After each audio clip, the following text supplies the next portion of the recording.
19 and a half minutes now after 9 a.m.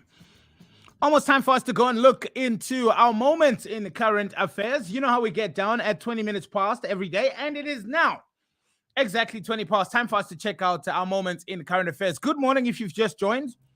You're just in time to catch up on one of our pillars. Remember, it's motivation, spirituality, entertainment, and current affairs. We don't hold back on any of these pillars. Asiketi sinika zonke, because that's what helps us do radio, according to you. And today is absolutely no different. Good morning. World-renowned Ndebele artist Esther Mahlangu was brutally attacked on Saturday, the 19th of March, after an unknown man entered her Mpumalanga home. Images of a bruised and beaten Mahlangu were posted to Twitter on Wednesday, 23rd of March, which left Tweeps heartbroken.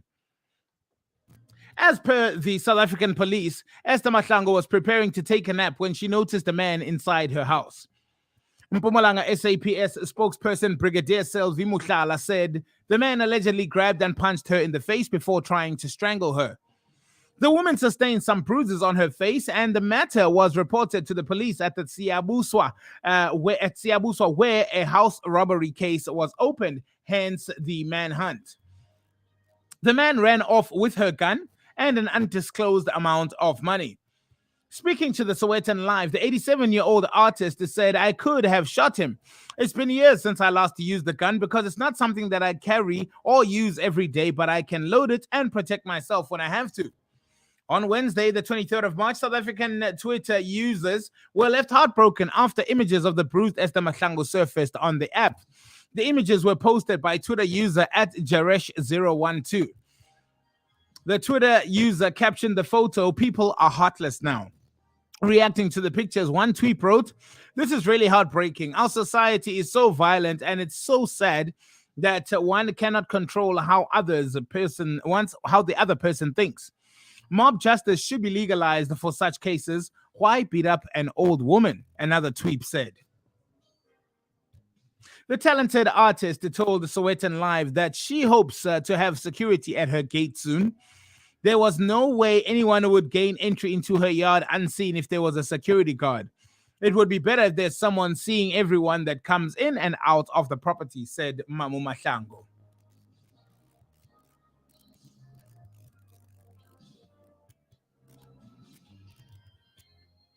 Acting Chief Justice Raymond Zondo sat down for a media briefing on Thursday, the 24th of March. He will officially assume his position in the coming weeks and hopes to wrap his work on his state capture by the end of April. In the media briefing held in Midrang, Gauteng, Zondo spoke at length about his independence and said he hopes to leave behind a judiciary that is truly independent when his truncated term of Chief Justice comes to an end in 2 years' time.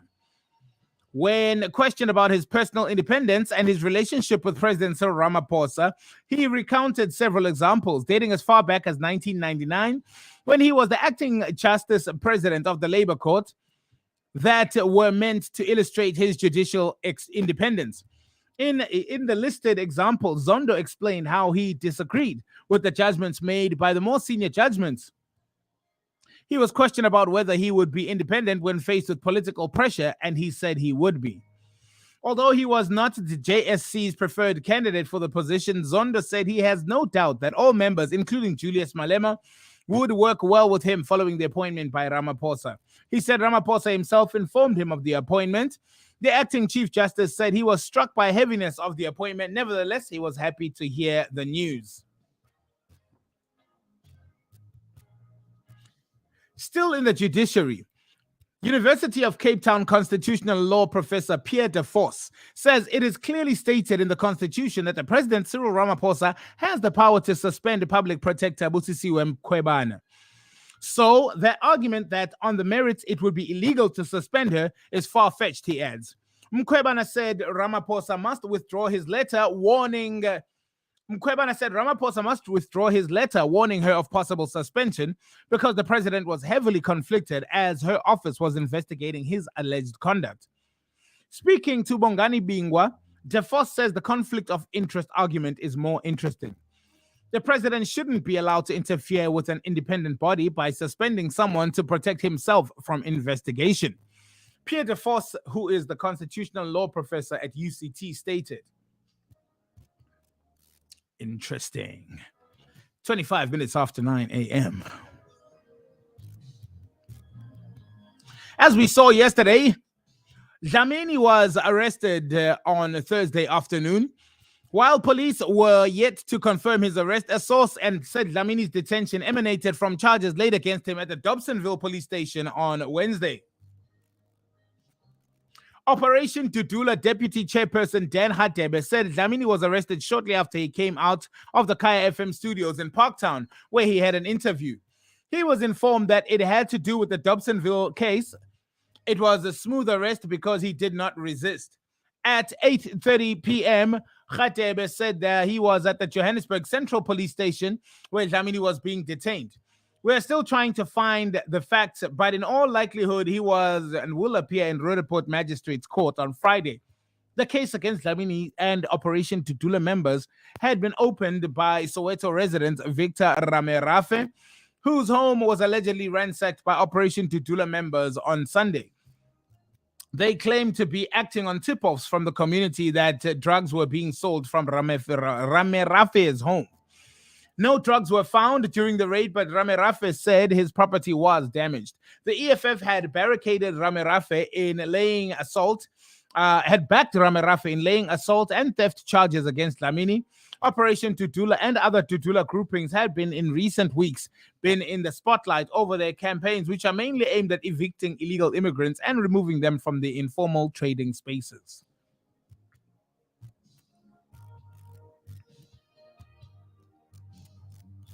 It's not all doom and gloom. E-hailing users will no doubt be relieved as services resume today. The 3-day shutdown ended at midnight. Drivers have submitted their grievances to the union buildings in Pretoria and Transport Department. They want the industry to be regulated, which they say will stop the exploitation of drivers by the app companies. Meanwhile, Unity in Diversity, the organizations representing drivers, has condemned the criminal elements that emerged during the protests.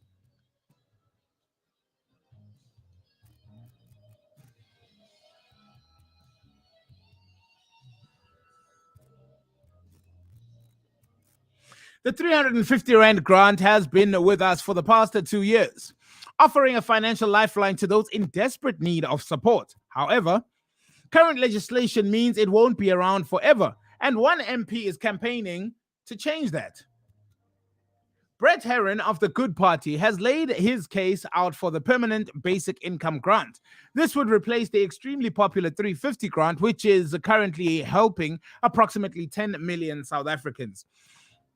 The official expiration date of the SASSA-funded handout is March 23rd, 2023, and 12 months isn't a long time in politics. That's why the MP is urging the government to start making provisions for the future this very moment.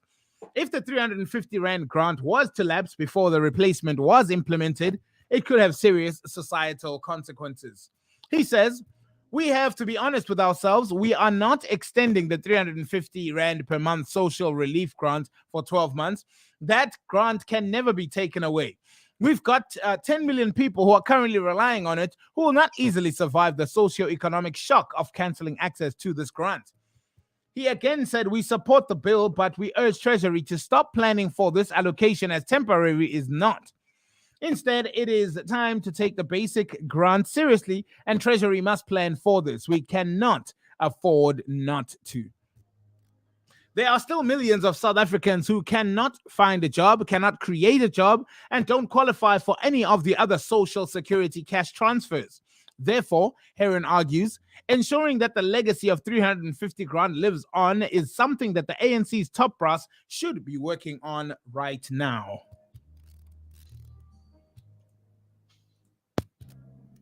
And further afield, in this beautiful but troubled continent of Africa, Ethiopia's government has announced an immediate end to its 16-month-long civil war to give way to an unimpeded relief supplies into the war-ravaged Tigray region.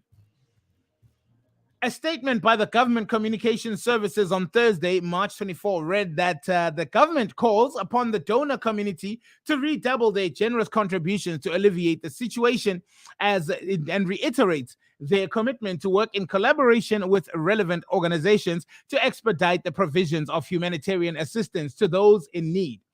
The government called on Tigray's forces to reciprocate the truth for the humanitarian situation to improve in the region. In the same vein, fighters loyal to Tigray's fugitive leaders are expected to desist from all acts of further aggression. It, however, is not clear if immediate humanitarian truce is a step towards a comprehensive ceasefire. Ethiopia's government has faced growing international pressure to ease restrictions on the flow of humanitarian aid into Tigray. World Health Organization Director General Tedros Adhanom Ghebreyesus, an Ethiopian who considers the Tigray region home, has repeatedly urged Ethiopian authorities to allow free humanitarian access into the Tigray. A little bit of background. The Tigray region has since November 2020 seen months of political tensions between Ethiopian Prime Minister Abiy Ahmed's government and the Tigray leaders who have once dominated Ethiopia's government. The war is believed to have been caused by deaths of tens of thousands of people and the displacement of millions. Although the war has subsided in several areas, notably within the Tigray and Amhara regions, concerns remain in the northeast Afar region. Aid into the Tigray region has been severely limited under what the United Nations described as a de facto humanitarian blockade.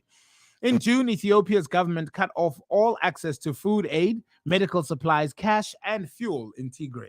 Ladies and gentlemen, let's see what all the from the states of Africa, we've got you covered. You're listening to the sound. Sound good together, huh? On KNR.